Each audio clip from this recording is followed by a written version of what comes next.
Welcome back. It is still Sports Gist right here on the Captain TV studios. Today I have a very special guest with me. Some call him maybe Fred, some call him Coach, but I call him Coach Fred, and he's the coach of a football academy, Divine Mercy, right here in Nigeria. Good afternoon, Coach. Good afternoon, Madam Mrs. Dearest. Anyone you call me. Yeah. Welcome to Sports Gist. It's my pleasure. It's my pleasure. It's an honor to have you here. Yeah. I've been meaning to bring you on the show, but finally today we have you on the show. Yeah. Okay, so before you came live, you were talking about your academy. Do you want to run us through? Yeah, my academy where I coach, it's called Divine Mercy Football Academy. Okay. It's based in Asokoro. That's Jimmy Carter Street, Asokoro, after Force Headquarters. Yeah, and presently we are running a program, a summer camp program. Okay. Yeah, both football and basketball. So, oh wow, that's nice. Yeah. I'm in the football section. That's why I call it Divine Mercy Football Academy. But in general, the name is Divine Mercy Sport Academy. All right. Yeah, because in the sports academy we have football and basketball, and perhaps as we grow, or as we go forward, we may have other sports coming in. Oh, sure. Yeah. That's the goal. So how long have you been, running the academy? Yeah, for 3 years today.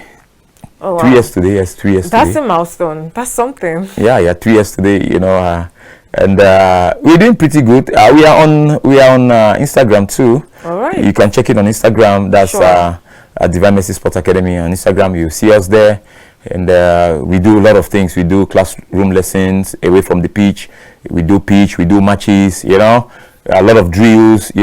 Try to build the kids. Try to, that's what it takes. That's what we are lacking in Nigeria. Yeah. Because there's no way you go in Europe you won't find academies. Sure. You understand? And that's what's delaying our own league, our own professional league. Because people come from nowhere. They don't get the basics in football. They trap. And the passes. There are 4 things I do tell my kids there. You need to trap, you need to look, you need to pass, and you need to displace yourself. Okay. The most important factor in football is displacement. Sure. If you can't displace yourself, you can't play football. All right. You understand? And do you think that's why a coach like Pep Guardiola keeps getting it right? Guardiola keeps getting it right because Guardiola said this back then in Barcelona that, and even in Man City, he said it that. What's your tactic? He said it's run. People don't understand the meaning of. They just think it's running. No. The run in the right sense. The right sense of the run he's saying is displacement. You must be mobile. Okay. And in that mobility, there's what we call speed. Because now in football, everybody knows everything. Sure. Everybody knows almost everything. But what makes the difference between a team, between you and your opponent, or between you and your partner, that someone you guys are fighting for the same space, is the speed you use in executing, your drills, the speed you use in doing your things. If you don't have the speed, then you can't match him. You can't win your space. Right. Look like someone like Bernardo Silva in Man City. The guy is like a ceiling fan. He turns. He keeps turning. Yeah. Look like someone like Vinicius in Madrid, my team. If he has the ball, he moves forward. You need to do that. And then there's what we call the vision. Sorry, I forgot to tell them that you are a diehard Real Madrid fan. Now, if you come for Real Madrid, he's going to come for you 1,000 times more. Hala Madrida. Hala Madrid. Hala. Okay. So, Madrid is my. Yeah, but I was asking you earlier. Yeah. I'm like, don't you think Real Madrid might just suffer a bit this season? They could acquire the signature Hurricane and Kylian Mbappe. I don't know how it's going to be looking for Real Madrid. Although you are off to a fine start, you beat Almeria 2-0. But I don't know what the future holds for Real Madrid this season. Yeah. What people don't understand about Madrid is Madrid always make sure there's a relay between the present, the outgoing, and the incoming. The incomers from the academy or from other teams, and those who are going out, we make sure those replacements are there. so that we don't breach things, so that we don't have that gap, that loophole. And that's why Madrid for the past decades has been successful. People will say Madrid has 14 Champions League. They are using. It's not jazz. it's how you prepare. How you prepare it. That's how a team is. That's how you should prepare a team. And that's why they have these academies. They partners with other academies in Africa. Yeah. Madrid has. I think they have partners with. I think if it's not Tanzania, there's an academy. They have one in Port Harcourt. Oh, in Port Harcourt too. Yes. Yeah. So you can imagine, and those things are. It's simple. Get the best players there. I mean, and get the juice from them. Bring them in and use them. Now we have a look at someone like Kamavinga. Look at someone like. Okay, I want to cut you short. Sorry, you talked about these academies and all, yeah. But the truth is, most of this academy, like the one in Port Harcourt, the Real Madrid's academy, is mostly for the elites. The children of the elites, people who can actually, who have the money to afford it. And another thing is, which I want you to talk about, is how many of these people, okay, let's say for the, the common man, how many of their kids get into this academy and is guaranteed, to do great things, maybe play in the under 17, play in the under 20, or even go to Europe and play for, you check it out. If you check the statistics, most times they are academy with so many players, but just one or two players. Come on. Yeah, like I will always say, and I keep thinking about this thing, how to get this thing right. There are nice people out there that can make things right for this country when it comes to sport and football in particular. Okay. We mix up things. Football is not meant. Academies are not meant only for the elites. Sure. Academies are meant for the talented ones and those who are not even talented. They come to learn. Look like what we are doing in Divine Mercy. My boss, Mr. Buchi, his name is Emmanuel Madibuke, and the wife, Mrs. Ivy. What they are doing, we give scholarship. Scholarship, even in the school, in the Divine Mercy school. Once we find you, we identify you, with talent, and we know you don't have the means to pay, we bring you in. It's for your betterment. You school, you learn, you do football, because I did football and education back then in Cameroon, because I'm from Cameroon. Okay. I'm from Cameroon. My mom is from here, but I'm from Cameroon. My dad is from Cameroon. My mom's from here. Okay. So those things are. That's how it works. Even when I was in Algeria, when I played with a Petroleum Football Club of Algiers, that's what we do. There, I don't want to use the word less privilege. Those who cannot, those who cannot meet up, yeah, and they are good. Perhaps not only good in football, but good in behavior, attitude-wise. Why don't you bring them in? It's not meant for those who have the money. Yeah, sure. We should stop this thing, and that's why we get the wrong people in the wrong offices, and they can't do anything. Whereas we have the right people down there. Look like in our country. Look at everywhere in Africa. I don't know. The government has to give this academy some, something to manage, to promote them, to push them up. But we don't look at it. If you go to Europe, you find them.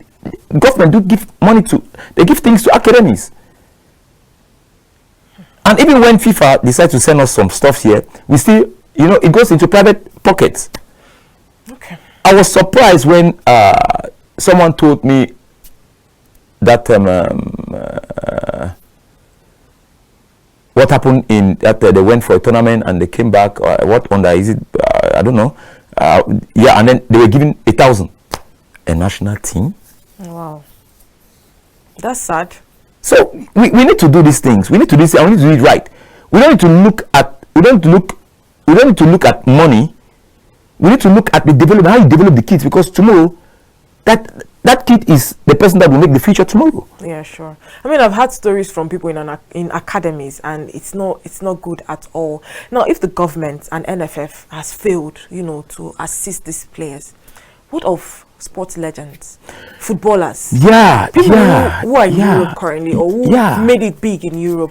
Can't they, just try and fund in their own little ways, support these people? Yeah. The government cannot do everything for us, definitely. Sometimes individuals can, take it upon themselves. And have you ever seen a case where a footballer or a football legend comes and say, you know what, we want to assist these people, or we've watched this particular player, or we've watched like 5 players, we want to take you to Europe and help you, achieve your football dreams? Yeah, it's, I don't know. That's it. I don't know how to answer this one, but okay. Let me try. It all depends on the individual. Oh yeah. There are some people with good heart. Okay, sure. And others with how it is, and you can't go to them and tell them, guy, please watch over this or help do this. They have to use their discretion. Yeah. And you can't blame them. They don't run the country. They don't run they themselves, they are just individuals. You understand? And there's a body that liaise with the FIFA. There's a body, the NFF, the FA, those bodies. I'm talking about football and others, in different sports. Their bodies, basketball, handball, the different bodies. They are the one to take care of the academies, to take care of the league. You understand? So to me, individual coming is just to to me it will just be like surprising the academy, or surprising the football club, or surprising the sports club, whatever sport it is. It's from their own discretion, from their own good heart. Yeah. But there's an obligation there. Okay. The obligation lies on the shoulders of the bodies and the government. All right, that makes sense. Because they should think of how is the Premier League being run, how is La Liga being run. Oh yeah. And then what these guys face to understand is they should associate these football clubs to private owned companies, or to companies all over the country, to make things easy for them, reduce their taxes, and let them give some attributions to the teams and the academy. That's how football is being. All right. You get it? Yeah. If we begin to think on that, and by so doing, these companies on the jerseys of the academy or the football club, they tack their logos on it, and it's being marketed. They buy and they get money. Okay. You understand? They begin to produce boots, canvases, and all those things, and they make money. Okay. It's a very lucrative business, but they don't see it because their mind is to steal. Theirs is just to embezzle. Okay. Whatever fund is coming from wherever it's coming, they get it and they're okay with it. But don't they get tired of stealing and embezzling? I just hope maybe God will intervene someday. Anyways, let's deviate a little. Yeah. Congratulations to Manchester City yesterday. They added another silverware to their plenty titles, and I'm sure there are more to come. Guardiola cannot stop winning, although he lost the Community Shield to Arsenal. Yeah. But Yeah. I was coming. I was trying to look at reasons why Guardiola lost the Community Shield against Arsenal, and reason why they won the Super Cup against Sevilla. Yeah. So did you figure that out? Yeah, I was struggling to get something. I succeeded in getting one or two things, Yeah. But you have to understand something about Guardiola. They lost against Arsenal through penalty shootout. They won against Sevilla through penalty and shootout. Sevilla, the masters of penalty shootout. I was surprised. There are bad days. Yes. There are bad days in football, and just like Man City had a bad day against Arsenal, they got their good days. Their good day against Sevilla. So you see how football is. Like I always say, people say penalty shootout is a game of luck. Perhaps, but there must be that know-how. The luck factor is there for sure, but there must be that know-how, that where to place the ball, how to to dribble the keeper, placement dribbling. Yeah. You understand? You need to know those things, the techniques and the speed of your ball. And then the final thing that makes it all is the pressure. All right. How to bring down yourself when you are all alone in front of that ball and there's someone there with gloves looking at you. I mean, even the greatest of the greatest, yeah, has, you know, failed to come. That's where the luck factor comes in. Because I remember I saw Cristiano Ronaldo missed a spot kick. Even the Europe's deadliest taker at the time, Shevchenko, also missed the penalty. I mean, even Lionel Messi has, you know, missed penalties. I don't think there's any big name. You know, I feel like the pressure when it comes to penalty is any man's game. To be fair, because pressure will come, you know, smiling at you out of face and. You have no choice but to handle it. Like back then, my coach, one of my coaches then, Coach Tinubiu, so he's in Cameroon. He told me that as a keeper, you need to give pressure to the kicker. Okay. And he also told the kickers that as a kicker, no, the only thing that matters to you at that point is to chip this ball in the net. Sure. He further concluded, and to chip this ball in the net is for you to actually bring down the pressure and then look at the glory ahead of you. And then he tried to motivate them by telling them the FIFA text. It's written, a penalty is a goal. Yeah. A penalty is equal to a goal. So it's either the keeper performs extraordinary or you the kicker you perform poorly. All right, those are the two things. The keeper now can perform extraordinary in two ways: giving you pressure and perhaps making the right choice, that's diving to the right place, that's making the right choice where the ball will be placed, or giving you pressure to play the ball outside, to kick it away. All right, so those are the two things. And then now all you need to do is to calm down yourself, you know, and manage the pressure. Yeah. So if you don't manage the pressure, you get everything wrong. I mean, it was a beautiful, you know, it was beautiful penalties to watch. They played 9 penalties. Sure. 9 sport kicks. It was perfect until Nemanja Gudet came and hit it at the bar. Yeah. So you see, I think pressure got to him. It's pressure. Like I said, it's pressure. You know, I myself, I remember when I lost the penalty, I threw it out. I think that one hurts more. That hurts more when you threw it out than when the keeper actually saves it. In a cup match. Yeah. And we threw it, though we won the game, but I threw my penalty out. And you know what happened? The crowd was, I had to give ears to the crowd. That was where I got it wrong. And when we're kicking the penalties, you know, the pitch is like this, and then the fans are everywhere. Yeah. Now the opponent's fan, my opponent's fan, were at the goalpost side on top there, and they were making huge noise there. Rather of me concentrating, you know, like I've always done, now they got into my ears, and they were all saying in French, "Chivarate, Chivarate, Chivarate," means you will miss, you will miss, you will miss. So it got into my ear, and I should have taken that like a challenge and defeat them, but rather pressure mounted on me. Boom! Threw the thing outside. I can imagine. You know what? I'm the keeper. So I had to go back and make sure that I give this same person coming to kick to score pressure. Yeah. Which I did. All right. So it's a game of luck. So kudos to Man City. Yeah, I mean, Sevilla's lost, Man City's gain. Yeah, so a big congratulations to them.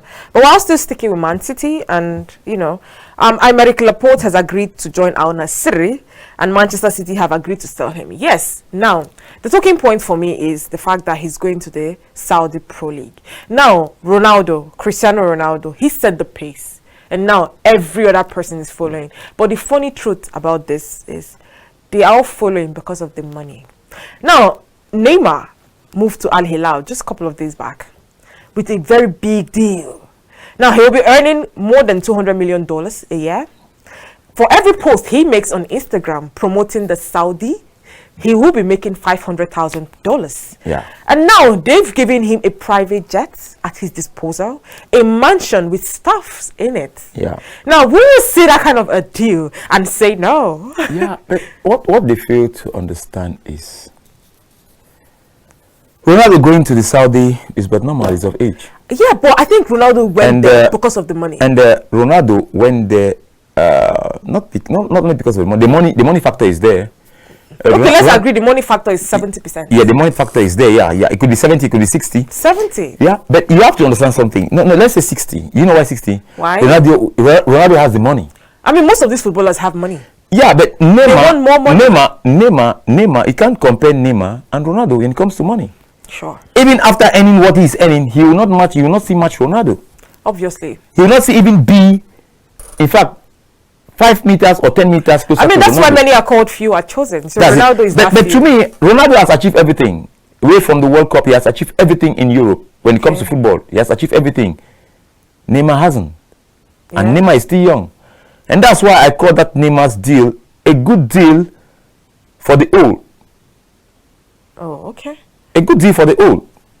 Perhaps he's young, but mental-wise, he's old. I mean, Neymar has won the Champions League. He has won the La Liga. He has won the French Ligue 1. Yes, he might not have, won the Ballon d'Or like Ronaldo and Messi.